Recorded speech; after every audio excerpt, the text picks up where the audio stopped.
हमारा वो छोटा सा शरीर मर गया कि नहीं?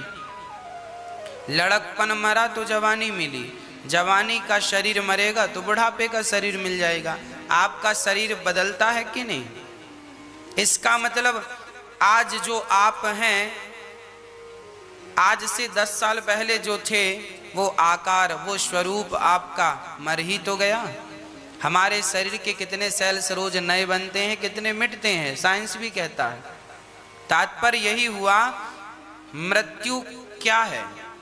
जिस दिन हमारा जन्म हुआ था उसी दिन हमारी मृत्यु ने भी जन्म लिया था। यदि मृत्यु ना होती तो आपका लड़कपन कभी मरता ही नहीं, आप कभी जवान होते ही नहीं। अरे मौत ही तो ऐसी है जो लड़कपन को मिटाकर जवान करती है। मौत ही तो ऐसी है जो जवानी को मारकर बुढ़ापा देती है। भाई मौत ना होती तो आप बच्चे ही रहते, जितना पैदा हुए थे उतने ही रहते। इसका अर्थ है जितना जरूरी जीवन है उतनी जरूरी मृत्यु है। हम सब रोज मर रहे हैं। एक दिन ऐसी मौत आती है जबकि हम सब छोड़कर अपने घर को वापसी करते हैं। हमारा रियल घर कौन सा है? देखो, जैसे लड़की मायका छोड़कर ससुराल चली जाती है, उसी तरह ये संसार हम सबका मायका है। और एक दिन हम सभी अपने मायके को छोड़कर ससुराल चले जाएंगे, जिसे कहते हैं सामान्य भाषा में मर गया, मृत्यु हो गई। मरा बरा कोई नहीं है, मायका छोड़कर ससुराल चला गया है। सुखदेव जी कहते हैं, राजन, जिसे हम ये नहीं कहते कि हम कभी मरे ना। भागवत जी में ये नहीं लिखा कि तुम कभी मरोगे नहीं। भागवत जी में ये लिखा है कि मरना सबको है, पर अपनी मौत सुधार लीजिए। कुछ लोग अपनी मौत सुधार नहीं पाते, अर्थात कुछ लोग यूं ही मर जाते हैं। अच्छा देखो, उदाहरण से समझाता हूं आपको। आप वृंदावन आए और आपने वृंदावन आकर यदि बिहारी जी का दर्शन नहीं किया, आपने वृंदावन की परिक्रमा नहीं लगाई, रंगनाथ भगवान का दर्शन नहीं किया, आपने राधा रमण जी का दर्शन नहीं किया, आपने निधि वन जी का दर्शन नहीं किया, आपने वृंदावन में यमुना जी का दर्शन नहीं किया, और बिना ये सब किए वृंदावन आए तो सही, 10 दिन रहे भी, पर ना तो बिहारी जी का दर्शन किया, ना तो राधा वल्लभ जी का दर्शन किया, ना तो यमुना जी का दर्शन किया, ना तो परिक्रमा लगाई, और आप 10 दिन रह के चले गए। तो अब बताओ, वृंदावन आना सफल हुआ?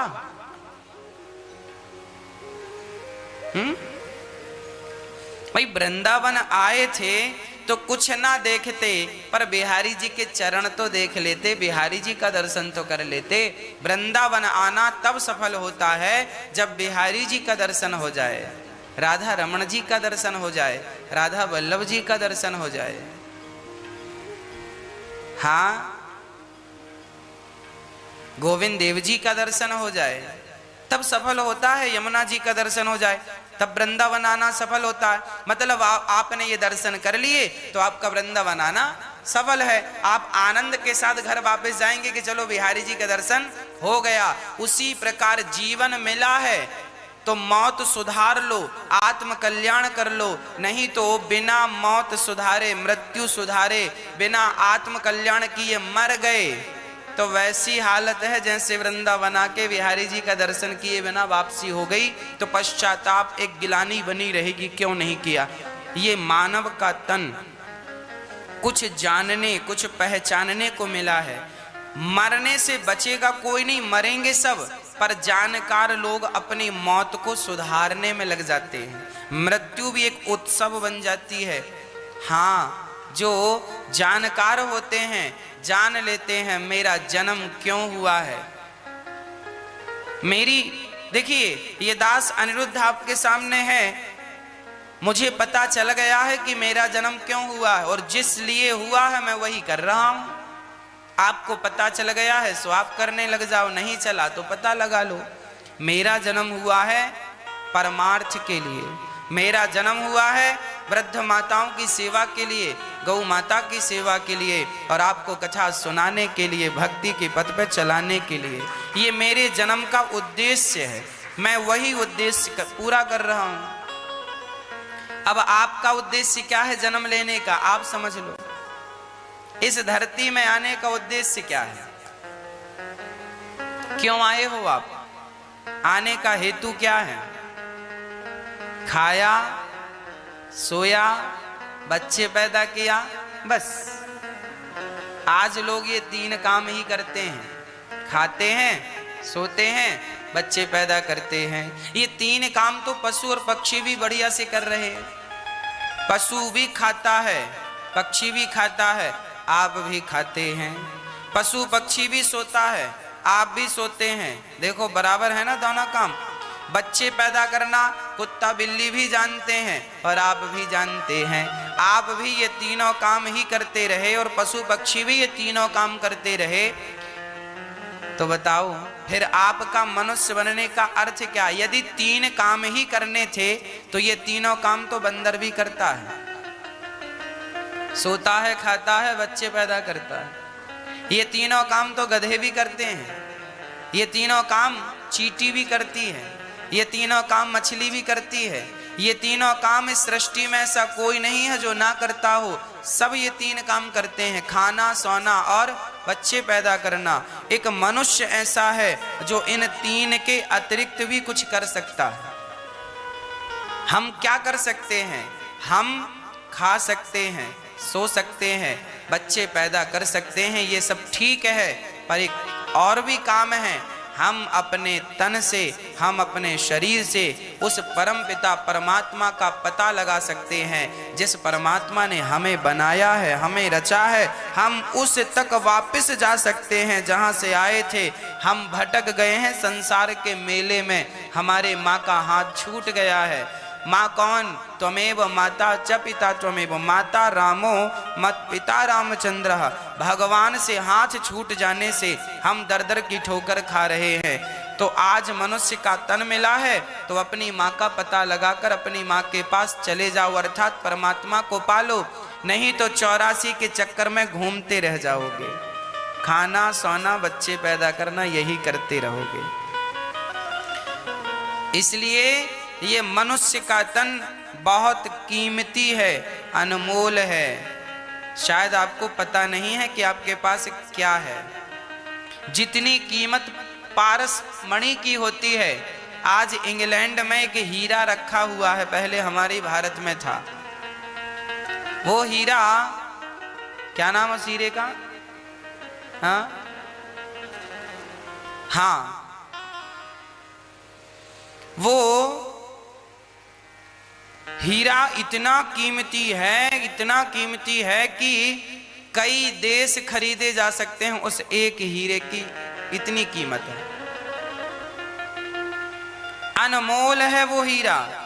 पर याद रखना, हीरे की कीमत इतनी है कि कई देश खरीदे जा सकते हैं। उस हीरे से भी ज्यादा कीमत यदि किसी की है तो ये मानव तन की, आपकी और मेरी कीमत ज्यादा है। उस हीरे से करोड़ों गुना कीमती आप हैं। पर विडंबना तो यह है ना कि हम अपनी कीमत का आकलन कर नहीं पाते। हमने हीरे की कीमत का तो आकलन कर लिया, इसकी कीमत इतनी होगी, है ना? पर हम अपनी कीमत का आकलन नहीं कर पाते कि हमारी क्या कीमत है, हमारा शरीर कितना कीमती है। अरे बंदर के शरीर से और अपने शरीर से तुलना करके देखो, भैंस के शरीर से और अपने शरीर से तुलना कर कर देखो। कहाँ जानवर, कहाँ तुम, कहाँ मछली, कहाँ तुम, कहाँ शेर चीता जंगल में भटकने वाले और कहाँ तुम मखमल के गद्दों में सोने वाले। क्या लग्जरी जिंदगी है आपकी, कितना सुंदर डिजाइन किया है परमात्मा ने आपको, कितनी सुख सुविधाओं से नवाजा है परमात्मा ने आपको। फिर भी लोग कहते हैं हमारा तो जन्म व्यर्थ चला गया, अरे इस तन को पाकर उस पिता परमात्मा को ना पहचाना, आत्म कल्याण ना किया, तो अभागे हम ही तो हैं। कौन है अभागा? इसलिए राजा परीक्षित कहते हैं, गुरुदेव मुझे 7 दिन में मरना है, बताइए मैं क्या करूं? तब सुखदेव भगवान कहते हैं, वरीयाने से ते प्रश्न क्रतो लोकहितं नृपा आत्मवित् सम्मतः पुंसां श्रोतव्या दिशु यः परः निद्रया ह्रियते नक्तं व्यवायेन च भावया दिवाचार्थे हया राजन् कुटुम्बभरणेन वा। निद्रया ह्रियते नक्तं, क्या करना चाहिए हमें? जल्दी मरना है तो नींद कम लीजिए, ज्यादा से ज्यादा भगवान का चिंतन कीजिए। लोग सोते बहुत हैं, सोइए मत, आंख बंद करिए और भगवान से कहिए, हे नाथ मैं आपकी शरण ग्रहण करता हूं या करती हूं। बोलो श्रीमन नारायण। मैया ओ मेरी माँ, बोलो मेरी माँ, बोलो श्रीमन नारायण चरणौ शरणं प्रपद्ये। श्रीमन नारायण चरणौ शरणं प्रपद्ये। श्रीमन्नारायण चरणौ शरणं प्रपद्ये। श्रीमन्नारायण चरणौ शरणं प्रपद्ये। श्रीमन्नारायण चरणौ शरणं प्रपद्ये। हे नारायण मैं आपकी शरण ग्रहण करता हूँ, मैं आपका हूँ। श्रीमन्नारायण चरणौ शरणं प्रपद्ये। बस भगवान के बन जाओ, भगवान के हो जाओ, बस काम बन गया। इसलिए ज्यादा से ज्यादा कथा सुनने की आदत बनाओ, कीर्तन करने की आदत बनाओ और स्मरण करो भगवान का। सुखदेव भगवान कहते हैं, जितासनो जित श्वासो जित संगो जितेंद्रिय। ज्यादा से ज्यादा प्राणायाम किया करो, सवेरे उठो सबसे पहले योग किया करो, अनुलोम विलोम कपालभाति, है ना, ये योग जरूर करना चाहिए। सूर्य नमस्कार की 12 आसन, बच्चों को शीर्षासन कराओ, बुद्धि विकसित होगी, बुद्धि बढ़ेगी। आसन करना चाहिए। लोग बीमार, महाराज जी बड़ा दर्द है, बड़ी पीड़ा। आज एक मैया आई, गुरुजी कमर में बड़ा दर्द है, क्या करें? हमने कहा योग करो। महाराज जी कुछ और बताओ। इसका अर्थ लोग करना कुछ नहीं चाहते, वो चाहते हैं कि ऐसी दवाई दे दो कि सब रोग ठीक हो जाए। ऐसी कोई दवाई नहीं है, आपको योग करना पड़ता है। आप जितना योग करेंगे, आप जितना योग अभ्यास करेंगे, प्राणायाम, उतने आप स्वस्थ रहेंगे, उतना आप अपने आप को सुखी रखेंगे। आप अपने आप को स्वस्थ रखने के लिए योग किया करिए। आधा घंटा 1 घंटा रोज योग कीजिए। अपने शरीर की हड्डी को आगे पीछे कीजिए। आप सारे योग आसन जितनी कर सकते हैं कीजिए, आप स्वस्थ रहेंगे। देखिए भगवान की भक्ति करने के लिए स्वास्थ्य जरूरी है। यदि मैं बीमार हो गया तो क्या मैं आपको कथा सुना पाऊंगा? क्या मेरा माला जपने में मन लगेगा? अरे माला जपने में भी हमारा स्वास्थ्य हमारा सहायक है, हाँ या ना? जैसे माला जपने में, भगवान का ध्यान करने में हमारा मन हमारा सहायक होता है, उसी प्रकार हमारा स्वास्थ्य भी तो सहायक है। यदि कमर में दर्द है तो माला जपने में मन लगेगा?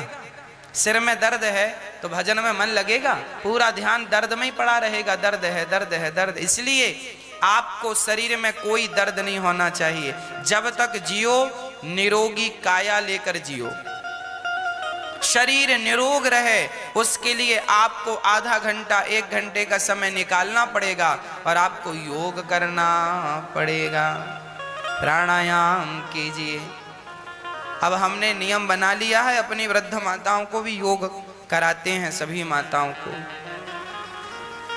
आप लोग भी योग किया करिए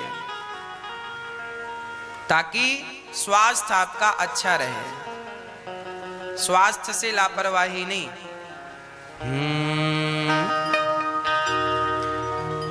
सुखदेव भगवान कहते हैं, राजन, भगवान के भक्त को ज्यादा संग्रह नहीं करना चाहिए। सत्यां छितौ किं कशिपो प्रयासैर बाहौ स्वसिद्धे युपवर्हणे किम्। सत्यञ्जलौ किं पुरुधान्यपात्र्या दिग्वल्कलादौ सति किं दुकूलैः। चीराणि किं पथि न सन्ति दिशन्ति भिक्षां नैवाङ्घ्रिपा परिवृतः सरितोऽप्यशुष्यन्। रुद्धा गुहा किमजितो वतिनोऽपि सन्नान् कस्मात् भजन्ति कवयो धन दुर्मदान्धान्।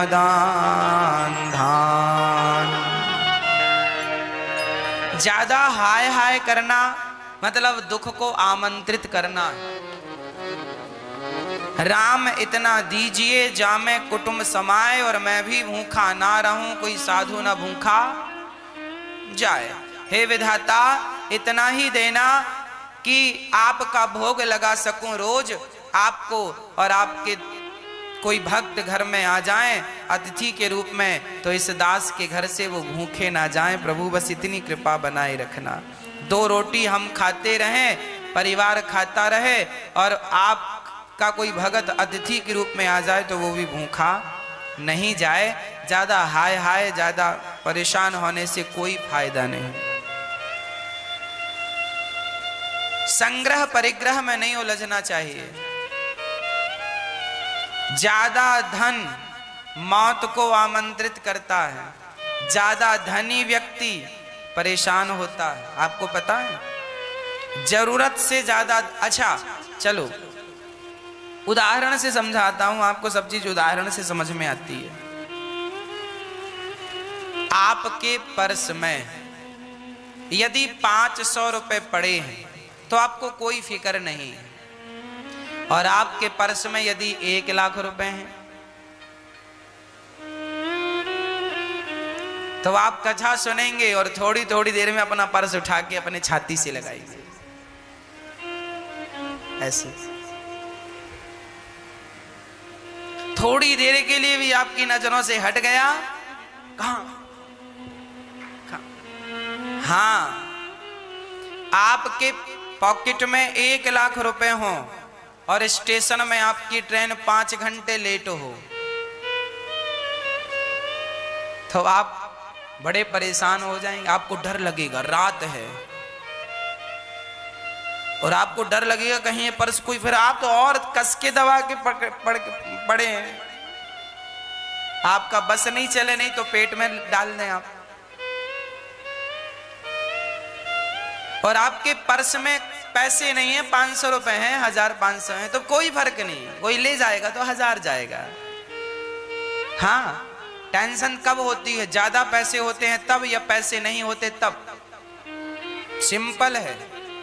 कम पैसे होंगे कम टेंशन होगी, ज्यादा पैसे होंगे ज्यादा टेंशन होगी। याद रखना मेरी मां, धन अक्सर हमारी बुद्धि को अशांत करता है। धन अक्सर हमें अशांत, धन कभी शांति नहीं देता।